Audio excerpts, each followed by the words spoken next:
بسم اللہ الرحمن الرحیم۔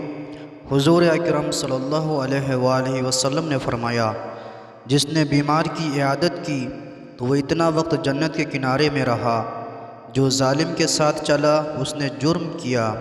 جو کسی قوم کی شباہت اختیار کرے وہ ان میں سے ہے۔ جس نے علم طلب کیا اللہ نے اس کا رزق اپنے ذمہ لے لیا۔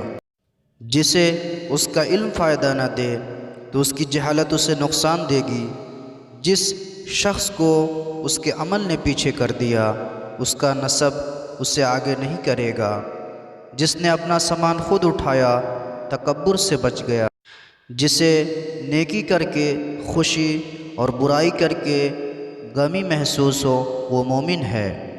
جو ڈرا اس نے تقوی اختیار کیا، اور جس نے تقوی کو اپنایا منزل مقصود تک رسائی حاصل کی۔ جو آخرت کی کرامت و شرف چاہتا ہے اسے چاہیے کہ دنیا کی زینت کو چھوڑ دے۔ جو رات کو نماز پڑھے گا دن کو اس کے چہرے پر نور ہوگا۔ جس نے دنیا سے محبت کی اس نے اپنی آخرت تباہ کی، اور جس نے آخرت سے محبت کی اس نے اپنی دنیا تباہ کی۔